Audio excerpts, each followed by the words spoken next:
الحمد لله نحمده ونستعينه ونؤمن به ونتوكل عليه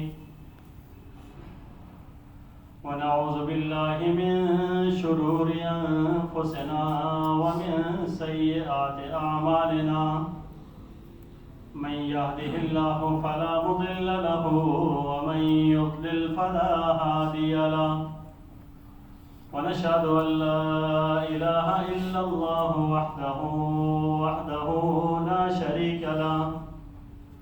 لا شريك له ولا وزير له ولا ند له ولا مثل له ولا مثال له ونشهد أن سيدنا وسندنا وحبيبنا وحبيب ربنا وطبيب قلوبنا سيدنا محمدا صلى الله عليه وسلم أرسله الله تعالى إلى كافة للناس بشيرا ونذيرا وداعيا إلى الله بإذنه وسراجا منيرا أما بعد فأعوذ بالله من الشيطان الرجيم بسم الله الرحمن الرحيم إنما الصدقات للفقراء والمساكين والعاملين عليها صدق الله العظيم وبلغنا رسوله النبي الأمي الكريم ونحن على ذلك من الشاهدين والشاكرين والحمد لله رب العالمين اللهم صل على سيدنا محمد وعلى آل سيدنا محمد وبارك وسلم اللهم صل على سيدنا محمد وعلى آل سيدنا محمد وبارك وسلم اللهم صل على سيدنا محمد وعلى آل سيدنا محمد وبارك وسلم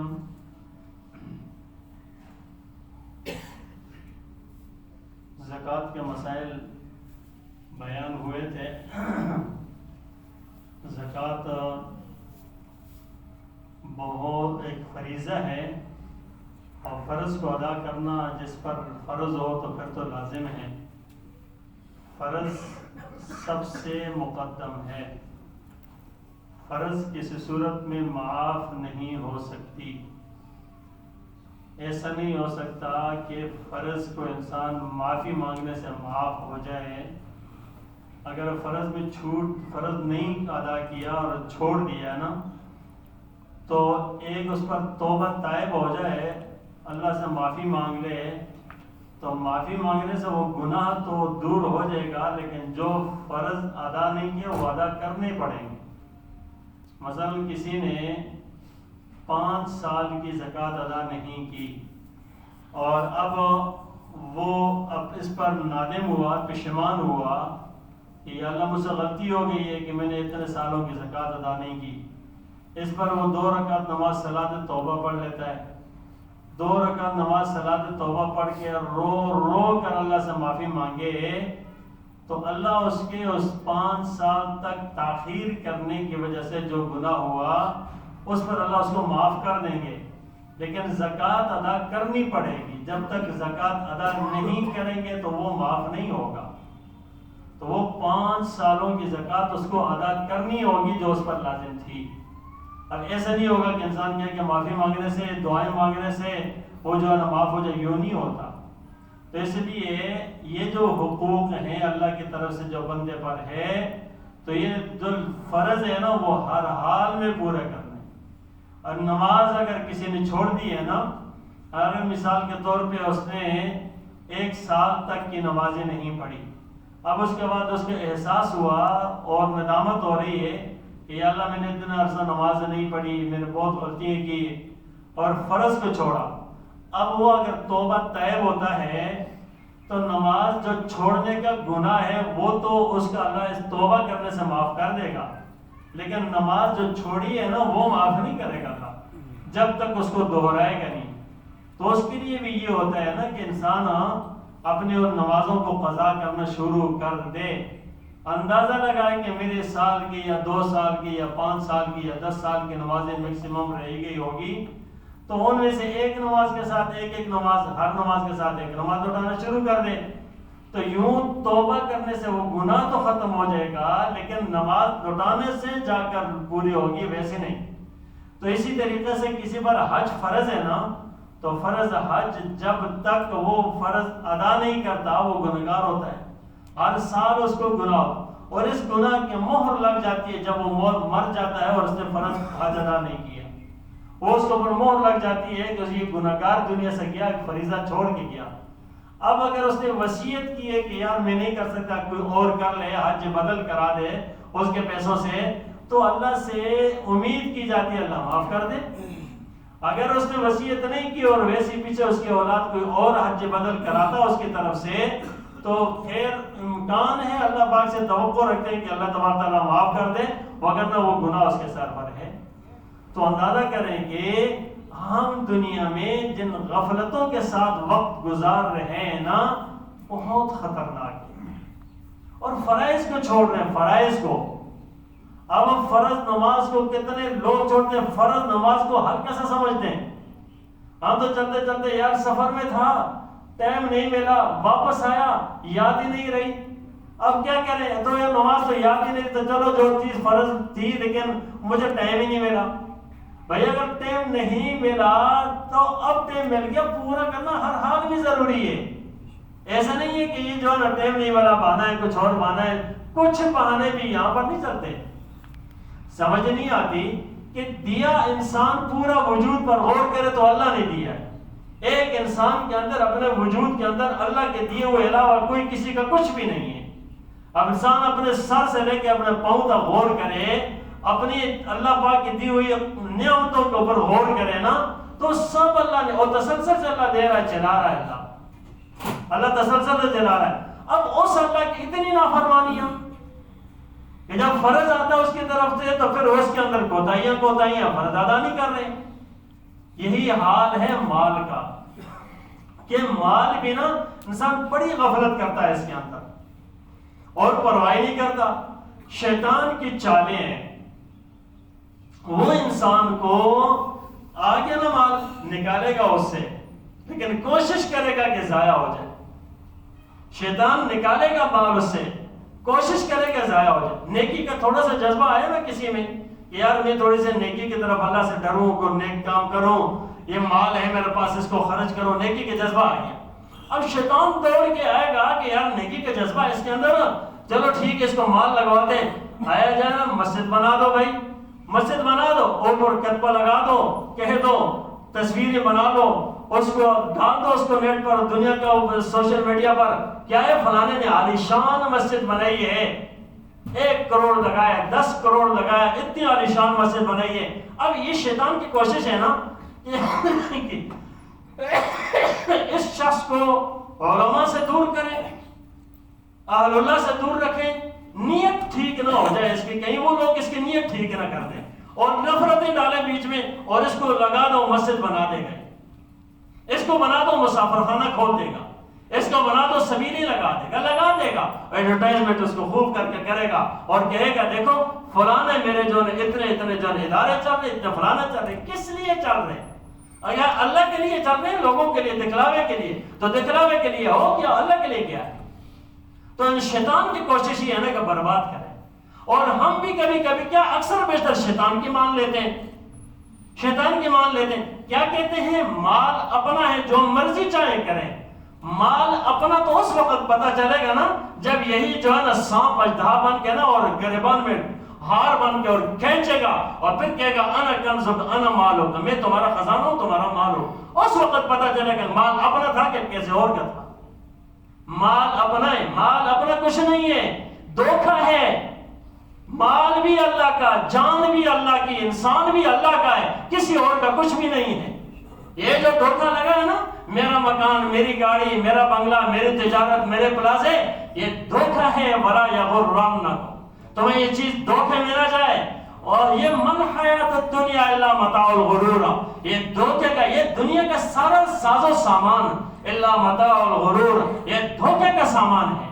الدنیا دار لمن لا دار له، یہ دنیا گھر ہے اس کا جس کا گھر نہیں ہے۔ ومال لمن لا مال له، اور مال ہے اس کے لیے جس کے لیے مال نہیں ہے۔ ولها يجمع لمن لا عقل له، فرمایا وہ جمع کرتا ہے جس کی عقل نہیں، جس کی عقل نہیں ہے وہ اس کے اوپر جمع کر کے اس کے اوپر جو ہے نا مار ہے۔ ایک روایت میں تو یہ بھی آتا ہے کہ فرمایا دنیا جیفتن، دنیا مردار ہے، وطالبوها کلاب، اور اس کے طلب کرنے والے پیچھے لگ کر جان کھپانے والے کتے ہیں۔ اب دنیا جیفتن، بھائی اس کا مطلب پھر کیا کہیں گے ہم کچھ نہ کریں؟ نہیں بھائی، سب کچھ کریں، مال خزانہ جو کچھ ہو اللہ کا حکم پورا کریں، یہ پھر جانو وبال نہیں بنے گا، لیکن اس طریقے سے کریں۔ اس لیے فرمایا کہ جہاں 5 سوال ہوں گے نا، جب انسان مرے گا نا تو مرنے کے بعد کہتے ہیں قدم آگے نہیں ہٹیں گے جب تک 5 سوال نہ ہو جائیں۔ اس میں سے ایک سوال یہ ہوگا کہ بھائی کہاں سے مال کمایا اور کہاں خرچ کیا، کہاں سے کمایا کیسے خرچ کیا۔ اللہ پاک نے جہاں کمانے کے ذرائع ہیں نا وہاں سے پوچھا کہ جائز طریقے سے ناجائز سے، دوسرا خرچ کہاں کیا، میرے بتائے ہوئے طریقے کے مطابق یا اس کے بغیر ہے۔ اب اس کا مطلب یہ ہے کہ کہاں کمائے، کہاں سے کمایا، اس کا مطلب ہے کہ شریعت نے پورا ضابطہ دیا، اس طرح کمانا ہے، اس کے بغیر نہیں۔ اس لیے تو پوچھا جائے گا نا کہ کہاں سے کمایا، تو اس کا مطلب راستے میں تو بتایا نا۔ اس لیے ہمارے پاس ایک ایک چیز کا مسائل شریعت میں موجود ہے کہ کس طرح کمانا ہے، کون سا جائز ہے کون سا ناجائز، اور اس کے بعد پھر جو ہے کیسے خرچ کیا، اس کے لیے میں سارے مصارف اللہ پاک نے ذکر کر دیا اور فرمایا کہ ایک وہ فریضہ ہے جس کے لیے، جس کو کہتے ہیں زکات، کہاں دینی ہے، مصرف کیا اس کا، اس کو اللہ پاک نے خود بیان فرمایا، اس کو تشریحات تفصیلات اس کی جا کر اس کو رسول اللہ صلی اللہ علیہ وسلم کے زبان مبارک سے نہیں بلکہ اللہ نے قرآن کی آیات بنا کر فرمایا انما الصدقات للفقراء والمساکین والعاملین علیہا والمؤلفۃ قلوبهم وفی الرقاب والغارمین وفی سبیل اللہ وابن السبیل۔ اب یہ جو ہے نا اللہ تبارک و تعالیٰ نے سارے مصارف ذکر کیے۔ اب یہ کس کہاں دینا ہے، اس کے لیے سارے مصرف سارے کے سارے قرآن میں ذکر۔ اب ہمارا حال ہے کہ یہ جو مصارف ہے نا کس کو دینا ہے، اتنی بات یاد رکھیں، دینا ہے غریب کو، مستحق کو دینا ہے۔ مستحق کون ہے؟ وہ ہے جس کے پاس صاحب نصاب مال نہیں ہے، وہ صاحب نصاب نہیں ہے، یہ مستحق ہے، اس کو دیا جا سکتا ہے۔ لیکن کس کو بہتر ہے کہ جہاں پر دیا جس کی ضرورت پوری ہو۔ ایک آدمی ہے وہ تنخواہ دار ہے اور اس کے پاس مہینے بھر کا اپنے ضروریات کا سب کچھ پورا ہو جاتا ہے اور اس کو کوئی اس طریقے سے چیز محتاج کی نہیں ہے، سارا تنخواہ لی اور آخر تک مہینے کے آخر تک سارے اس کے ضروریات، اس کے لوازمات سب پورے ہو گئے، گھر کا خرچہ چل رہا ہے۔ اب یہ بھی کہے گا کہ میرے پاس بھی تو کچھ بھی نہیں ہے، مجھے بھی زکوٰۃ دی جا سکتی ہے۔ اس کو دینا بہتر نہیں ہے، اس کو لینا بھی بہتر نہیں ہے۔ میں جائز ناجائز کی بات نہیں کہ میں کہتا ہوں بہتر نہیں ہے، شریعت یہ کہتی ہے بہتر نہیں ہے۔ کیوں؟ یہ آدمی کما رہا ہے، کھا رہا ہے، سب کچھ ہے، کوئی معذوری نہیں ہے، کچھ بھی نہیں ہے، اس کا نظام چل رہا۔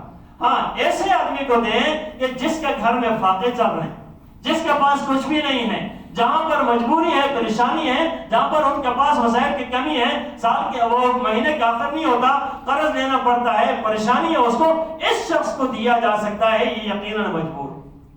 اب یہ زکوٰۃ کافر کو نہیں دی جا سکتی، کافر کو زکوٰۃ نہیں دی جا سکتی۔ اور ہم لوگ رحم ترحم کے اندر آتے ہیں نا، ہمارے گھر میں کام کرنے والے فلانی کوئی ہوتی ہے، ہو سکتی ہے وہ کوئی غیر مسلم ہو، اس بات کی کوئی تحقیق نہیں، بس تحقیق کرتے ہوئے شرم آتی ہے، کیا کرے، بس سارے جو ہے بس میں دے دیا کرتا ہوں، یہ دے دیا کرتا ہوں، تو اپنا ہو تو دینا، اپنا تو ہے نہیں ہے یہ اللہ کا، تو دینا وہاں ہے جہاں اللہ کی منشا ہے، یہاں رحم ترحم کی بات نہیں ہے۔ ہاں آپ ویسی صدقہ دیتے جائیں، ویسی زکوٰۃ نہیں، ویسی دیتے جائیں، جتنا رحم کرے ترس کرے، کسی کو کافر پر کرے نا، اگر غیر مسلم ہے اور آپ اس ساتھ مدد کرنا چاہتے ہیں خوب کر کے کریں، لیکن زکوٰۃ سے نہیں، ویسے کریں، صدقہ کریں، آپ ثواب ملے گا، اللہ ثواب دے گا آپ کو۔ اگر ایسے ہمدردی، انسانی ہمدردی، لیکن ایک آدمی ہے وہ مسلمان بھی ہے، وہ شراب پی رہا ہے، وہ جوا کھیل رہا ہے، وہ برائی میں مبتلا ہے، آپ اس کو زکوٰۃ دے رہے ہیں، ایک چرسی پوٹری کو زکوٰۃ دے رہے ہیں، وہ کیا کرے گا؟ کہاں لے کر لگائے؟ ماحول اور معاشرے میں برائی پھیلانے کا سبب یہ مالدار ہے کہ جو اس کی سپورٹ کر رہا ہے۔ تو یہ اس طریقے سے جا کر نہ دیکھنا، اٹھا کے ویسے ہی دے دینا۔ دوسری بات یہ کہ زکوٰۃ کے لیے جس آدمی کو دیں اس کے لیے دو چیزیں ہونا ضروری ہے۔ جس کو زکوٰۃ دیں گے نا، دو چیزیں اس کے لیے ضروری ہے۔ زکوٰۃ جس کو دیں، ایک وہ آدمی مستحق ہو، دوسری اس کی ملکیت میں آ جائے، دوسری اس کی ملکیت میں آ گئے، پیسے دیے اس کی ملکیت میں آ گئے، اس نے لے لی ہے، اپنی مرضی سے استعمال کرے، جیسے چاہے جو چاہے کرے۔ تو اب ہمارا عالمیہ یہ ہے کہ ہم بھی زکوٰۃ دیتے ہیں، لیکن اب اداروں کو دے رہے ہیں، اداروں کو دے رہے ہیں۔ بہت سارے ادارے ہیں وہاں پر ہم لے کر زکوٰۃ دے رہے ہیں، اور زکوٰۃ دیتے سمجھتے ہیں ہم نے آن لائن بھیج دیا، آن لائن زکوٰۃ دے دی ہم نے، اور اسی طریقے سے ہم نے فلانے ادارے میں لے کر رسید کٹوا کے دے دی۔ بھائی ادارے میں دی، ادارے والا کیسا خرچ کرتا ہے؟ ادارے میں دینے کے بعد اگر وہ آپ کی زکوٰۃ کو کسی کے لیے ویسے خرچ کر رہا ہے، دوائیوں میں خرچ کر رہا ہے، کسی اور چیز میں خرچ کر رہا ہے، تو آپ کی زکوٰۃ گاڑیاں ہیں، کسی کو جو ہے وہ اپنی سیلری دے رہا ہے، اس کے لیے خرچ کر رہا ہے، تو زکوٰۃ ادا نہیں ہوگی۔ اب اسی طرح ایڈی کو دیتے ہیں، شوکت خانم کو دے رہے ہیں، اوروں کو دے رہے ہیں، آپ کی اپنی مرضی جس کے ساتھ ہے، پارٹی اپنی مرضی اللہ کی چلتی ہے اس معاملے کے اندر۔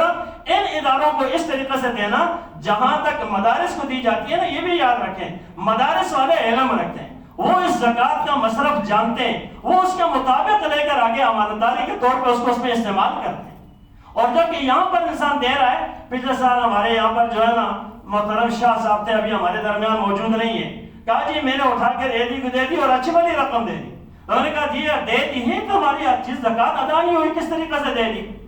تو اب آپ کے ذہن میں یہ آئے گا کہ ایڈی کو، شوکت خانم کو، اور خدمت کو، فلانے کو الخدمت، جو ٹرسٹ جتنے بھی بنے ہوئے ہیں، وہاں یاد رکھیں جب بھی آپ نے زکوٰۃ دینی ہے، آپ ایسے فرد کو دیکھ کر دیں جس فرد نے ہاتھ میں لے کر اس کی ملکیت میں آ جائے اور وہ پھر استعمال کرے اس کی ملکیت میں۔ مثال کے طور پر کسی مریض کو دینا ہے، ایک مریض ہے کہیں ہے کسی اسپتال میں، آپ لے جائیں، اس مریض کو دے کے مستحق ہے، آپ اس کے ہاتھ میں پیسے دے دیں، پیسے دینے کے بعد اس کی مرضی ہے، وہ اپنا علاج کرائے اس سے، آپ نے اس کی ملکیت میں دے دی، اس کی ملکیت میں ہے نہیں ہے، زکوٰۃ کس طرح ادا ہوگی؟ مسجد میں زکوٰۃ کیوں نہیں لگتی؟ کیا مطلب ہے؟ مسجد ملکیت والی چیز نہیں ہے، مالک نہیں بن سکتا، مسجد مالک نہیں بن سکتا، ورنہ مسجد تو بہت بڑی جگہ ہے نا، اللہ کا گھر ہے، تو اللہ کا گھر اس میل کچیل کے لیے بھی نہیں ہے، اس لیے اس طرح یہاں پر نہیں ہوتا کہ ملکیت نہیں آتی۔ زکوٰۃ کی رقم سے کنواں نہیں کھدوا سکتے، رفعی کام ہے نا، بڑا کام ہے، ٹھیک ہے؟ زکوٰۃ کی رقم سے لوگوں کو کھانا نہیں کھلایا جا سکتا، یہ جو سبیریں لگا کر استاد کے ساتھ دو اور دو، تو اللہ کی منشا کچھ اور ہے، ہماری مرضی کچھ اور چل رہی ہے۔ تو میرے بھائیوں، اگر اللہ کا دیا ہے نا تو آپ میرا اور آپ کا نہیں، تو ہم نے مرضی بھی اللہ کی چلانی ہے، اس لیے میں نے بتایا زکوٰۃ کا مصارف بھی اللہ نے ذکر کی۔ تو اس لیے حق اس کا یہ ہے، آپ کے اپنے خاندان میں جو آپ کا غریب کوئی بھی بھائی، یہ خاندان کی بات جو ہے نا سب سے قریب ہوتا ہے کہ انسان پہچانتا ہے اس کو، اس کے سامنے اس کی شب و روز ہے، وہ جانتا ہے میرا یہ بھائی، میرا یہ کزن، میرا یہ فلانا کتنا غریب ہے۔ ہم تو ان کو بالکل نظر انداز کرتے اور وہاں پر کچھ بھی نہیں کرتے، حالانکہ بھائی آپ اگر اللہ نے مال دیا ہے تو وہ بھی مالدار ہونا چاہیے، اچھا ہونا چاہیے، سپورٹ تو اس کی کریں، سب سے پہلے اس کا حق بنتا ہے۔ اس کے بعد پھر قریب میں آپ کو نہیں ملتا تو پھر دور کسی غریب کو دے سکتے ہیں، پھر مدارس کو دیا جاتا ہے۔ یاد رکھیں، ایک بات واضح کرتا ہوں، مدارس میرے اور آپ کے محتاج نہیں ہے، مدارس میرے اور آپ کے محتاج نہیں ہے، نہ مدارس کے اندر غریب غربا پڑھتے ہیں، مدارس کے اندر بڑے بڑے جو ہے نا اچھے بڑے مالدار بچے پڑھا کرتے ہیں، مدارس کے اندر بڑے بڑے عہدیداروں کے بچے پڑھا کرتے ہیں۔ اللہ کا شکر ہے الحمدللہ، یہ مالدار، یہ محتاج نہیں ہے۔ یہ جو ہم دے کر پیسے نا اس کے اوپر احسان جتلاتے ہیں نا، اس پر استغفار کیا کریں، ہاں اس کے شکر ادا کرتے ہیں جو صحیح مصرف میں لے کے لگا لیتا ہے۔ اس لیے ہمارے مدارس ہم جو زکوٰۃ اگر لیتے ہیں قبول کرتے ہیں ہمارے اوپر ذمہ داری ہوتی ہے کہ بھئی آپ اس کو لے کے مصرف میں لے کے لگانا ہے، اس کو لینا ہے، تو آپ کی زکوٰۃ ادا ہو رہی ہے۔ یہ تو اس لیے کرتے ہیں۔ اور یہ جو مانگنے والے آ کر یہاں پر جو ہے چندہ کرنے والے جو یہاں اعلان کر رہے ہوتے ہیں کہ بھئی اتنے عرصے سے بچوں نے جو ہے کچھ نہیں کھایا پیا، یہ سب جھوٹ ہے، فراڈ ہے۔ یہ جو دھندا ہے ان نے تو مدارس کو بدنام کر دیا ہے، پیشہ ور لوگوں نے۔ مدارس ایسے نہیں ہیں، خدا کی قسم مدارس آج نہ ہوتے نا تو پھر ہمارا یہ حال نہ ہوتا، یہ رحمتوں کے انوارات نہ ہوتی، پاکستان اتنا ترقی پہ نہ جاتا۔ باہر سے دنیا کے لوگ ساری دنیا سے مدارس کے تعلیم کے لیے یہاں بھیجتے ہیں۔ ہم تو اپنی دنیاوی تعلیم کے لیے باہر بھیجتے ہیں نا، اچھی ڈگریاں لینے کے لیے۔ باہر کی ساری دنیا یہاں بھیجتا ہے، پاکستان کے اندر اپنے بچوں کو بھیجتے ہیں تاکہ یہ ان کو اچھی تعلیم دے۔ اللہ کا شکر ہے الحمدللہ، جو ہماری ذمہ داری تھی ہم نے پوری کی ہے۔ اور جو جتنا کچھ جو برائیاں ہو رہی ہیں نا وہ کس تعلیم میں ہو رہی ہے آپ خوب جانتے ہیں۔ تو اس لیے میرے بھائیوں یہ مدارس ہمارا سرمایہ ہے، دیں اور شکریہ ادا کریں اللہ پاک کا، اور ان کا بھی جزاک اللہ خیر کہ انہوں نے لے لیا، لیکن صحیح جگہ دیکھ کر دیں، صحیح جگہ دیکھ کر دیں۔ ایسا نہ ہو کہ وہاں پر جو بھی جہاں پر چھوٹے چھوٹے بیٹھے ہوتے ہیں آگ اٹھا کر دے رہے اور کہ بس ٹھیک ہو گیا۔ تو کیا خیال ہے اگر آپ نے دینی ہے تو مسئلہ پوچھ لیں نا، اپنے عالم سے پوچھ لیں، اپنے پاس مفتی سے پوچھ لیں کہ کہاں تو کیا کروں تاکہ تسلی تو ہو نا۔ تو ہمارا یہ حال ہوتا ہے۔ اس لیے ہمیں چاہیے ہے کہ زکوٰۃ کو مصرف میں دیں، مصرف کو دے کر دیں اور پوچھ کر کے دیں۔ اللہ تبارک و تعالیٰ مجھے اور آپ سب کو جس طرح اللہ کی منشا اس طرح کرنے کی توفیق عطا فرمائے۔